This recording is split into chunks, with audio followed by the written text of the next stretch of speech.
वालेकुम व्यूअर्स। आज जो टॉपिक हम शुरू करने जा रहे हैं इंग्लिश ग्रामर के हवाले से, उसका नाम है द पार्टिसिपल। और ये एक ऐसा टॉपिक है कि स्टूडेंट जो है अक्सर ही जो है वो कन्फ्यूजन का शिकार रहते हैं इस टॉपिक के हवाले से।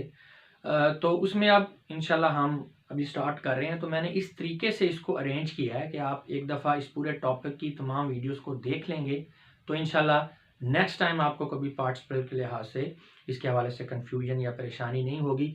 ये टॉपिक है, इसका ये पार्ट 1 है। डिफरेंट छोटे छोटे सब पार्ट्स के लिहाज से मैंने इसको डिफरेंट वीडियोस के अंदर ऑर्गेनाइज कर दिया है। सब पार्ट्स इसलिए कि कुछ लोगों को पूरा टॉपिक नहीं समझना होता, तो फिर उनका टाइम सेविंग के लिए सब टॉपिक्स में इसको डिवाइड करके वीडियो क्लिप्स बना दी गई हैं ताकि आप जो चीज़ जानना चाह रहे हैं आप एग्जैक्ट वहाँ पे पहुँच जाएँ। और जो लोग पूरा टॉपिक समझना चाह रहे हैं उनको भी फैसिलिटेट किया गया। उसके लिए तमाम पार्ट्स को वन कंबाइंड वीडियो की शक्ल में कंप्लीट इंग्लिश कोर्स वाली जो प्लेलिस्ट है उसके अंदर भी आपको अवेलेबल हो जाएगी। और वैसे भी मैं आपको कहता रहता हूँ कि अगर आप कंप्लीटली किसी टॉपिक को पढ़ना चाह रहे हैं तो उसके लिए फिर आपको मेन जो है उस पर नहीं जाने की ज़रूरत। चैनल पे आपने जाना है प्लेलिस्ट के अंदर, वहाँ पे कंप्लीट इंग्लिश कोर्स वाली जो प्लेलिस्ट है उसके अंदर तमाम जो वीडियोज़ हैं वो कंबाइंड फॉर्म में है। तो चलिए जी स्टार्ट करते हैं पार्टिसिपल को। A participle is basically a verb. पहली तो बात यह है कि ये वर्ब है, और वैसे भी जो हमारा मेन चल रहा है इस वक्त ग्रामर के हवाले से हम वर्ब की काइंड्स को स्टडी कर रहे हैं। तो ये वर्ब है। हर structure and functions are different from base form of the verb. हाँ जी, लेकिन इसकी जो स्ट्रक्चर है और इसका जो फंक्शंस हैं, वर्ब की जो बेस फॉर्म है यानी जो पहली फॉर्म होती है उससे डिफरेंट होते हैं। कैसे डिफरेंट होते हैं, क्यों डिफरेंट होते हैं, ये हमें डेफिनेशन देखेंगे तो पता चल जाएगा। A participle may be defined as that form of the verb. तो पहली बात है आपको ये पता होना चाहिए कि जो पार्टिसिपल है ये वर्ब की फॉर्म है।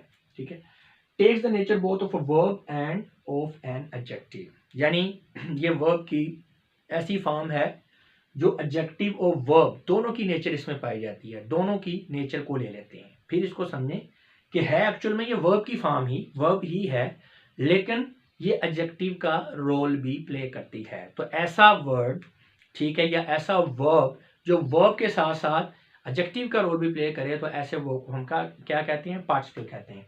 अब एडजेक्टिव का बारे में हमें पता है। एडजेक्टिव क्या होता है? एडजेक्टिव होता है नाउन या प्रोनाउन क्वालिफाई। ये नाउन को या प्रोनाउन को क्वालिफाई करता है।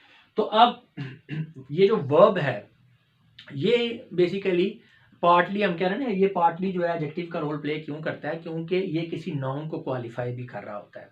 तो लिहाजा ऐसी सूरत हाल में, यानी ऐसा वर्ब या वर्ब की ऐसी फॉर्म जो किसी नाउन को भी क्वालिफाई कर रही है यानी एडजेक्टिव का रोल प्ले कर रही है, तो फिर हम उसे पार्टिसिपल कहेंगे। लिखा भी हुआ है, a participle is a word which is partly a verb and partly an adjective. यानी ये दोनों डेफिनेशन ही हैं, आप इसको दोनों में से किसी एक डेफिनेशन जो है उसको आप चूज कर सकते हैं। ठीक है, तो ये पार्टली वर्ब होगा और पार्टली एडजेक्टिव होगा।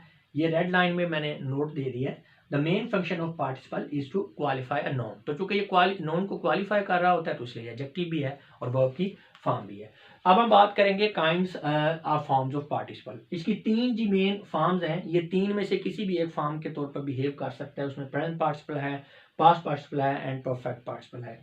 तो ये मैंने लिख दिया नीचे, जैसे मैंने आपको स्टार्ट में बताया कि ये इसमें अभी हमने इंट्रोड्यूस करवाया आपको कि पार्टिसिपल होता क्या। नेक्स्ट पार्ट में हम हर एक जो इसकी फॉर्म है उसको और इसके सब पार्ट्स के साथ डिटेल में समझने की कोशिश करेंगे।